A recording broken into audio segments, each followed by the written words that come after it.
How cool would it be in order to come up with like Gatsby's origin story? Like move over Marvel, Gatsby's coming to town.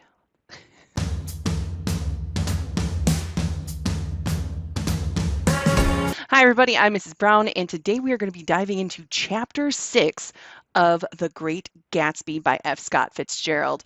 And last time we had Daisy and Gatsby reunited, and let's see if things get better. Chapter 6. About this time, an ambitious young reporter from New York arrived one morning at Gatsby's door and asked him if he had anything to say. "Anything to say about what?" inquired Gatsby politely. "Why, any statement to give out." It transpired, after a confused 5 minutes, that the man had heard Gatsby's name around his office in a connection which he either wouldn't reveal or didn't fully understand. This was his day off, and with laudable initiative, he had hurried out to see. It was a random shot, and yet the reporter's instinct was right. Gatsby's notoriety, spread about by the hundreds who had accepted his hospitality and so become authorities upon his past, had increased all summer until he fell just short of being news. Contemporary legends, such as the underground pipeline to Canada, attached themselves to him. And there was one persistent story that he didn't live in a house at all, but in a boat that looked like a house and was moved secretly up and down the Long Island shore. Gatsby's parties have become famous, and a journalist begins digging into Gatsby's life, looking to uncover the truth. More rumors abound. The underground pipeline to Canada would refer to bootlegging, which is where a lot of mobsters got their alcohol and smuggled it across the border. This is an allusion to link Gatsby to Al Capone. Just why these inventions were a source of satisfaction to James Gatz of North Dakota isn't easy to say. James Gatz, that was really, or at least legally, his name. He had changed it at the age of 17, and at the specific moment that witnessed the beginning of his career, when he saw Dan Cody's yacht drop anchor over the most insidious flat on Lake Superior. It was James Gatz who had been loafing along the beach that afternoon in a torn green jersey and a pair of canvas pants. But it was already Jay Gatsby who borrowed a rowboat, pulled out to the Tuolumne, and informed Cody that a wind might catch him and break him up in half an hour. We finally get Jay Gatsby's origin story. He is really James Gatz, and he is no money. We called it. He and Myrtle are then foils for one another, if you think about it. See how he was able to go and change his life path, whereas she was not, unfortunately. We heard about Dan Cody in the previous chapter and know he was Gatsby's best friend when he was young. I suppose he'd had the name ready for a long time. Even then, his parents were shiftless and unsuccessful farm people. His imagination had never really accepted them as his parents at all. The truth was that Jay Gatsby of West Egg, Long Island, sprang from his platonic conception of himself.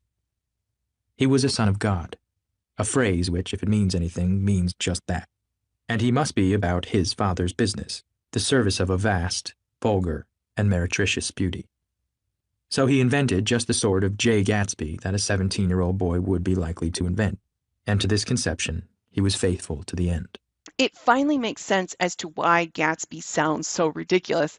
He's the incarnation of a 17-year-old boy whose reality doesn't match his dreams. And so he made up his own backstory. He had the looks, and so he set on out on his own. For over a year, he had been beating his way along the south shore of Lake Superior as a clam digger and a salmon fisher, or in any other capacity that brought him food and bed.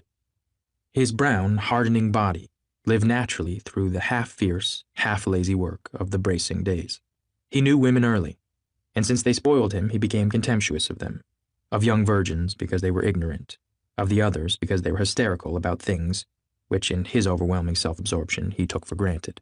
He worked labor jobs and liked the ladies, but never got attached. So what changed, and why did he get so attached to Daisy? But his heart was in a constant turbulent riot. The most grotesque and fantastic conceits haunted him in his bed at night. A universe of ineffable gaudiness spun itself out in his brain while the clock ticked on a washstand and the moon soaked with wet light his tangled clothes upon the floor.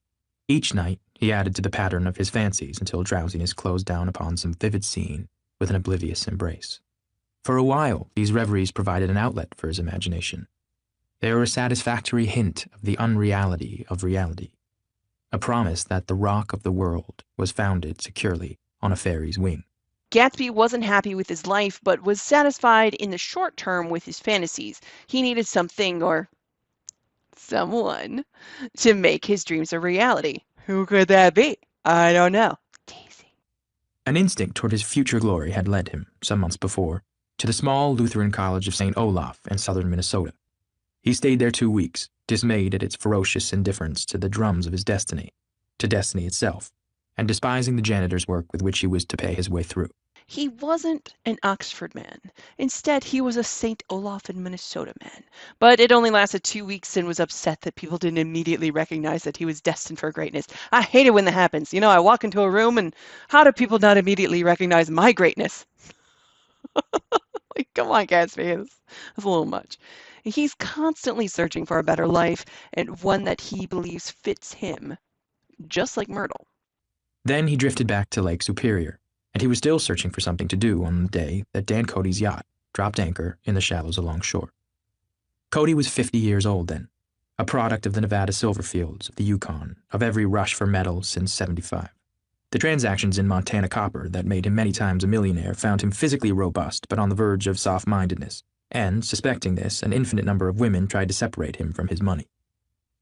The none too savory ramifications by which Ella Kay, the newspaper woman, played Madame de Maintenon to his weakness and sent him to sea in a yacht were common knowledge to the turgid subjournalism of 1902.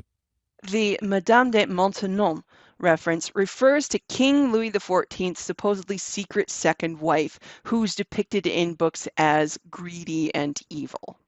He had been coasting along all too hospitable shores for 5 years when he turned up as James Gatt's destiny in Little Girl Bay.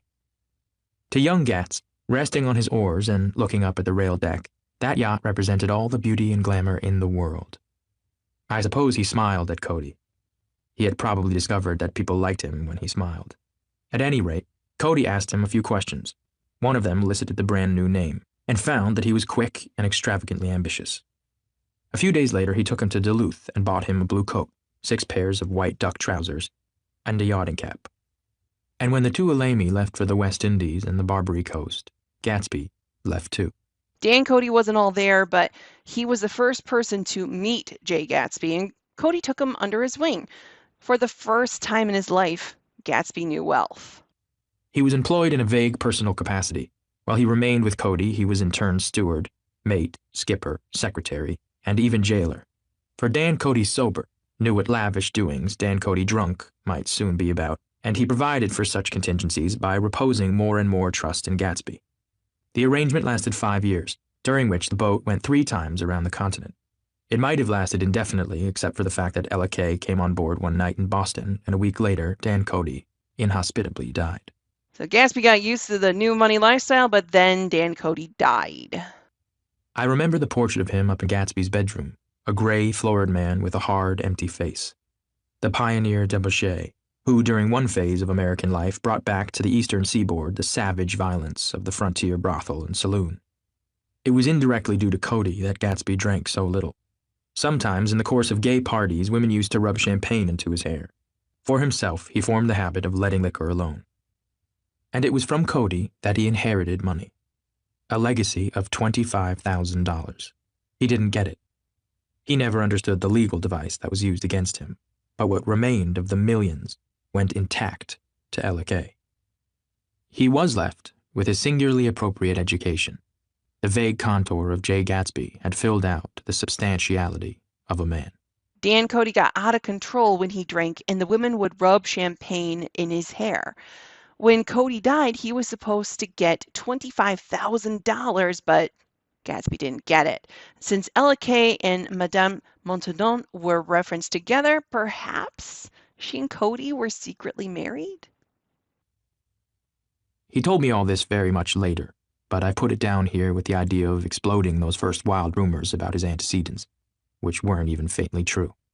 Moreover, he told it to me at a time of confusion, when I had reached the point of believing everything and nothing about him. So I take advantage of this short halt, while Gatsby, so to speak, caught his breath, to clear this set of misconceptions away. Now, this part is to remind readers about what was referenced in Chapter 1, and that is about Gatsby's ending. He is going to end up dead, and it's an it's just integral to the story to know where he came from. It was a halt, too, in my association with his affairs. For several weeks I didn't see him or hear his voice on the phone. Mostly I was in New York, trotting around with Jordan and trying to ingratiate myself with her senile aunt. But finally I went over to his house one Sunday afternoon. I hadn't been there 2 minutes when somebody brought Tom Buchanan in for a drink. I was startled, naturally, but the really surprising thing was that it hadn't happened before. They were a party of 3 on horseback. Tom and a man named Sloane and a pretty woman in a brown riding habit who had been there previously. "I'm delighted to see you," said Gatsby, standing on his porch. "I'm delighted that you dropped in," as though they cared. "Sit right down. Have a cigarette or a cigar." He walked around the room quickly, ringing bells. "I'll have something to drink for you in just a minute." He was profoundly affected by the fact that Tom was there. But he would be uneasy anyhow, until he had given them something, realizing in a vague way that that was all they came for. Mr. Sloane wanted nothing. "A lemonade? No thanks. A little champagne? Nothing at all, thanks." "I'm sorry." Poor Gatsby. People continue to just use him. And he's also freaked out because Tom's there. Does he know? How is he going to react? And it's also going to be very important that these 3 old money people have arrived on horseback because people who were old money back then knew how to ride. But Gatsby's no money, so would he have the knowledge? "Did you have a nice ride? Very good roads around here. I suppose the automobiles—" "Yeah." Moved by an irresistible impulse, Gatsby turned to Tom, who had accepted the introduction as a stranger. "I believe we've met somewhere before, Mr. Buchanan." Yes," said Tom, gruffly polite but obviously not remembering. "So we did. I remember very well." "About 2 weeks ago." "That's right. You were with Nick here." "I know your wife," continued Gatsby almost aggressively. "That's so." Tom turned to me. "You live near here, Nick?" Gatsby, what are you doing? No, no, no, no, no. Stop, stop, stop, stop, stop. But on the other hand, realize that Gatsby's dream for 5 years has been to have Daisy back completely and not to share her with Tom. So he wants the truth to come out. But how would Tom handle someone handling his possession? Because let's face it, Daisy's his possession. "Next door." "That's so." Mr. Sloane didn't enter into the conversation, but lounged back haughtily in his chair. The woman said nothing either, until unexpectedly, after 2 highballs, she became cordial. "Will I come over to your next party, Mr. Gatsby?" she suggested. "What do you say?" "Certainly. I'd be delighted to have you." "Be very nice," said Mr. Sloane, without gratitude. "Well, think ought to be starting home." "Please don't hurry," Gatsby urged them. He had control of himself now, and he wanted to see more of Tom. Why don't you stay for supper? I wouldn't be surprised if some other people dropped in from New York." "You come to supper with me," said the lady enthusiastically. "Both of you." This included me. Mr. Sloane got to his feet. "Come along," he said, but to her only. Old money only welcomes Gatsby into their fold when drunk. Mr. Sloane is not going to be okay with it, and he wants to escape now that they've used Gatsby. "I mean it," she insisted. "I'd love to have you. Lots of room." Gatsby looked at me questioningly. He wanted to go, and he didn't see that Mr. Sloane had determined he shouldn't. "I'm afraid I won't be able to," I said. "Well, you come," she urged, concentrating on Gatsby. Mr. Sloane murmured something close to her ear. "We won't be late if we start now," she insisted aloud. "I haven't got a horse," said Gatsby. "I used to ride in the army, but I've never bought a horse. I'll have to follow you in my car. Excuse me for just a minute." The rest of us walked out on the porch, where Sloane and the lady began an impassioned conversation aside. "My God, I believe the man's coming," said Tom. "Doesn't he know she doesn't want him?" "She says she does want him." "She has a big dinner party, and he won't know a soul there." He frowned. "I wonder where in the devil he met Daisy. By God, I may be old-fashioned in my ideas, but women run around too much these days to suit me. They meet all kinds of crazy fish." Suddenly, Mr. Sloane and the lady walked down the steps and mounted their horses. "Come on," said Mr. Sloane to Tom. "We're late. We've got to go." And then to me, "Tell him we couldn't wait, will ya?" Here's an example of how Gatsby wouldn't be welcomed in Daisy's world if they did get together. And Tom is now suspicious. Women run around too much these days to suit him. Really? Really, Tom? That's how you're able to go and get with Myrtle, but of course that's different in your eyes. What a double standard. He's such a jerk. Tom and I shook hands. The rest of us exchanged a cool nod, and they trotted quickly down the drive. disappearing under the August foliage just as Gatsby, with hat and light overcoat in hand, came out of the front door. Tom was evidently perturbed at Daisy's running around alone, for on the following Saturday night he came with her to Gatsby's party. Perhaps his presence gave the evening its peculiar quality of oppressiveness. It stands out in my memory from Gatsby's other parties that summer. They were the same people, or at least the same sort of people, the same profusion of champagne, the same many-colored, many-keyed commotion, but I felt an unpleasantness in the air, a pervading harshness that hadn't been there before. Tom is now watching Daisy very closely and goes with her to Gatsby's party that weekend. Look at how Fitzgerald describes the scene. Remember what ultimately happens to Gatsby. He dies, and people prey on him before his death. So how does this build towards the resolution of the story? Or perhaps I had merely grown used to it, grown to accept West Egg as a world complete in itself, with its own standards and its own great figures, second to nothing because it had no consciousness of being so. And now I was looking at it again, through Daisy's eyes. It is invariably saddening to look through new eyes at things upon which you have expended your own powers of adjustment. Everything that Gatsby has done in his life has been to get Daisy back because she symbolizes the world that he wants to belong to. And now we get to see the way new money is viewed by old money in this scene. They arrived at twilight, and as we strolled out among the sparkling hundreds, Daisy's voice was playing murmurous tricks in her throat. "These things excite me so," she whispered. "If you want to kiss me any time during the evening, Nick, just let me know and I'll be glad to arrange it for you. Just mention my name or present a green card. I'm giving out green." "Look around," suggested Gatsby. "I'm looking around. I'm having a marvelous—" "You must see the faces of many people you've heard about." Tom's arrogant eyes roamed the crowd. "We don't go around very much," he said. "In fact, I was just thinking I don't know a soul here. Perhaps you know that lady." Gatsby indicated a gorgeous, scarcely humid orchid of a woman who sat in state under a white plum tree. Tom and Daisy stared with that peculiarly unreal feeling that accompanies the recognition of a hitherto ghostly celebrity of the movies. "She's lovely," said Daisy. "The man bending over her is her director." All of the people around are new money and people seemingly having affairs, such as like the Hollywood starlet and her director who's bending over to talk to her. That's just gives me the heebie-jeebies. Tom would think that these people are beneath him because they haven't had money as long as his family has, which is such a privileged thing to say. Like, Tom, you just happened to be lucky enough to be born into it. You didn't do anything in order to like make that money. Jerk. He took them ceremoniously from group to group. "Mrs. Buchanan and Mr. Buchanan." After an instant's hesitation, he added, "The polo player." "Oh, no," objected Tom quickly. "Not me." But evidently the sound of it pleased Gatsby, for Tom remained the polo player for the rest of the evening. "I've never met so many celebrities," Daisy exclaimed. "I like that man. What was his name with the sort of blue nose?" Gatsby identified him, adding that he was a small producer. "Well, I liked him anyhow." "I'd a little rather not be the polo player," said Tom pleasantly. "I'd rather look at all these famous people in oblivion." Daisy and Gatsby danced. I remember being surprised by his graceful conservative foxtrot. I had never seen him dance before. Then they sauntered over to my house and sat on the steps for half an hour while her request I remained watchfully in the garden.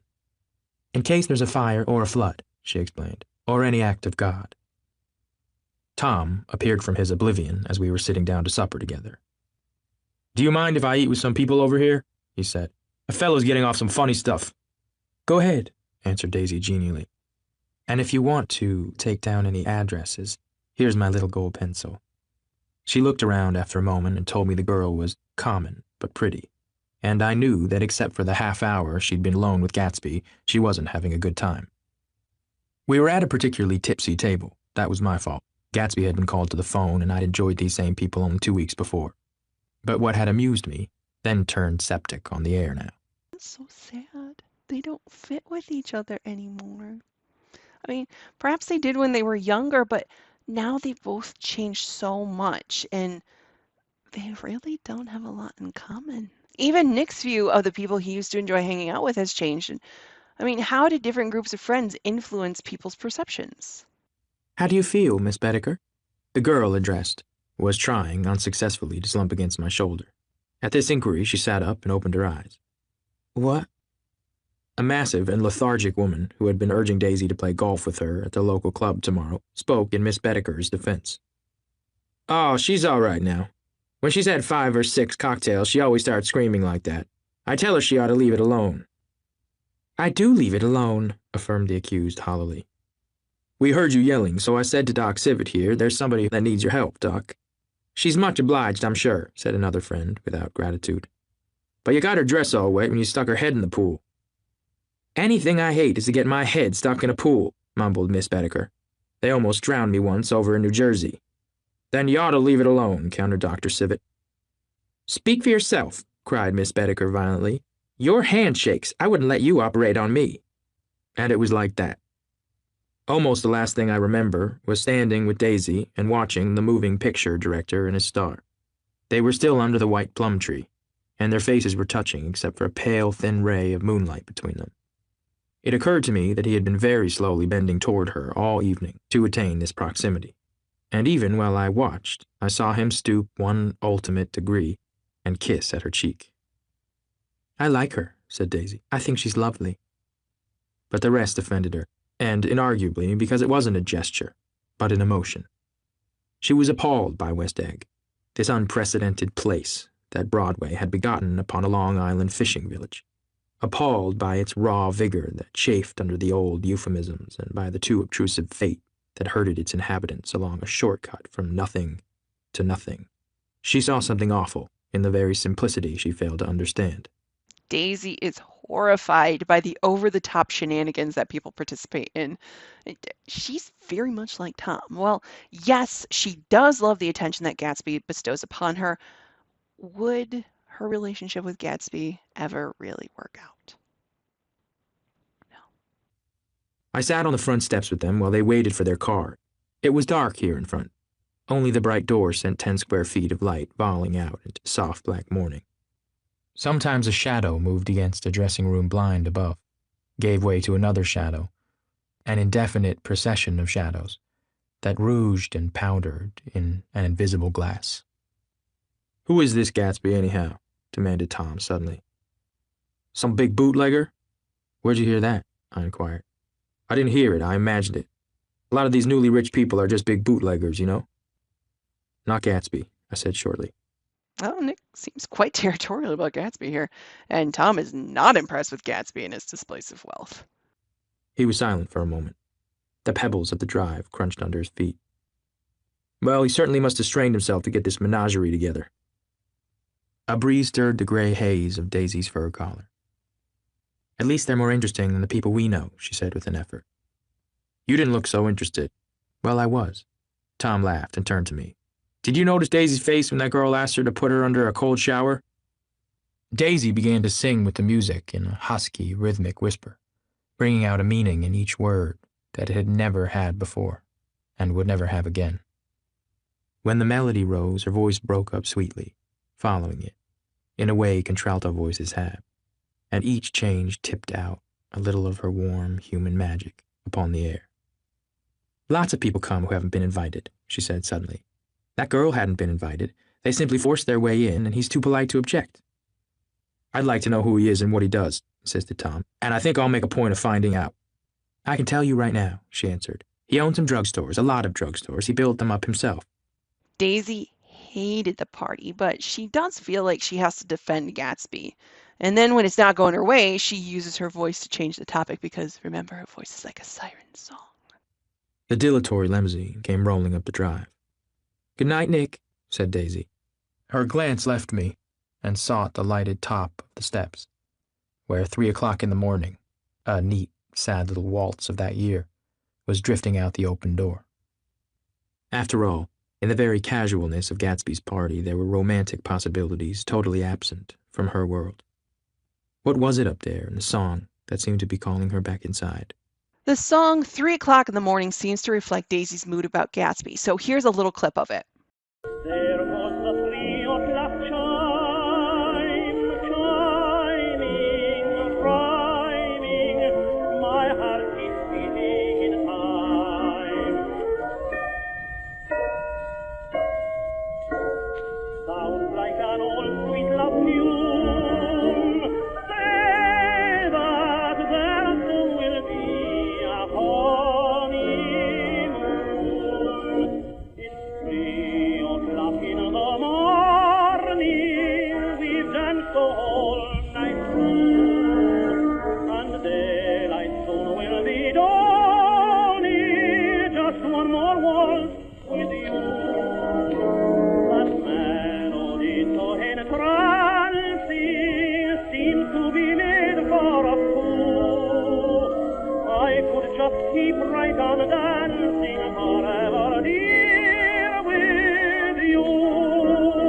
What would happen now in the dim, incalculable hours?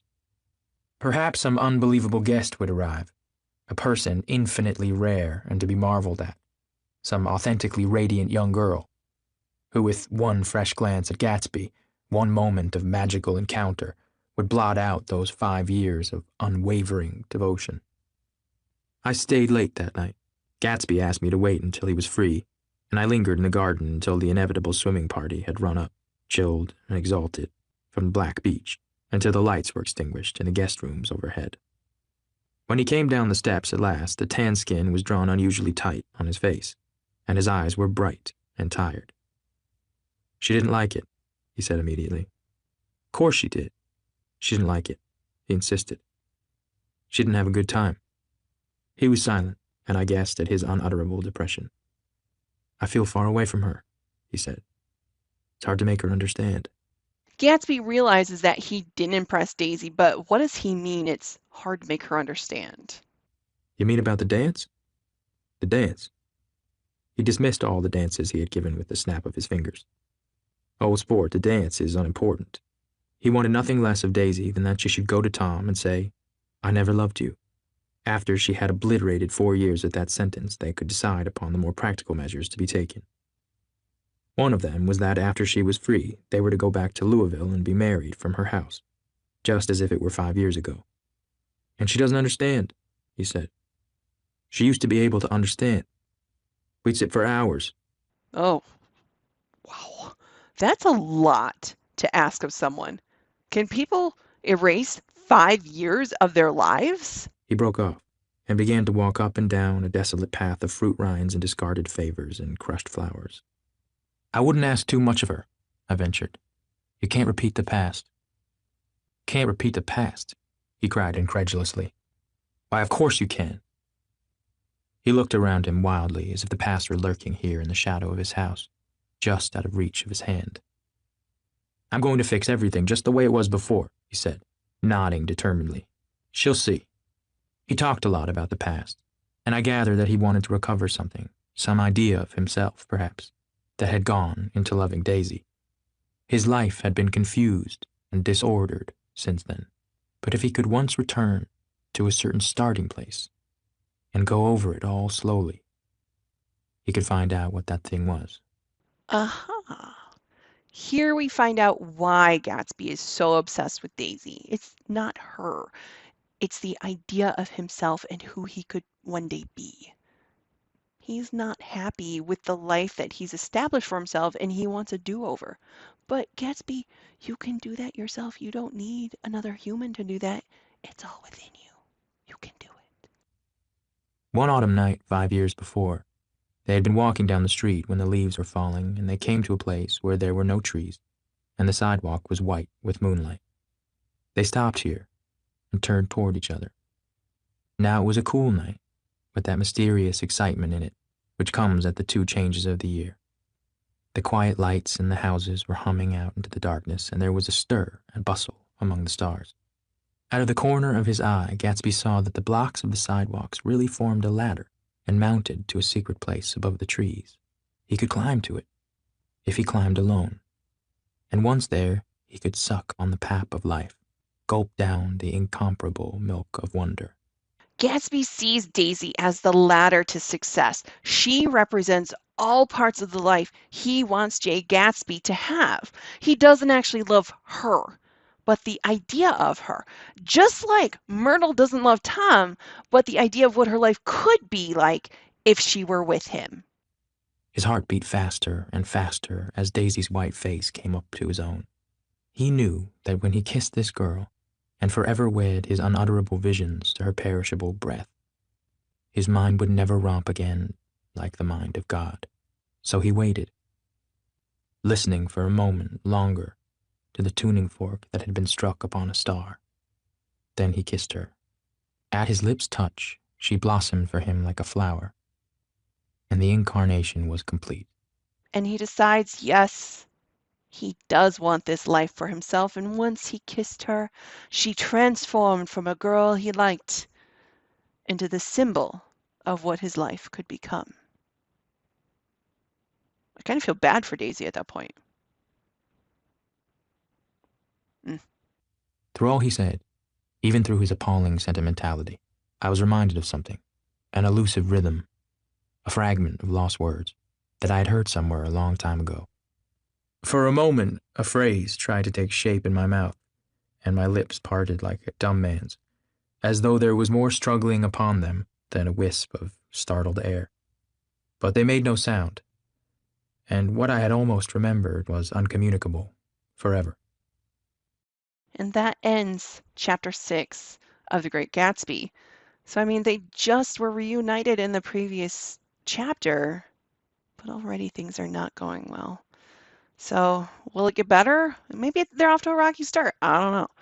But let's remember endgame of what's going to happen. So, I hope that this has been helpful for you, and we'll see you next time. Bye.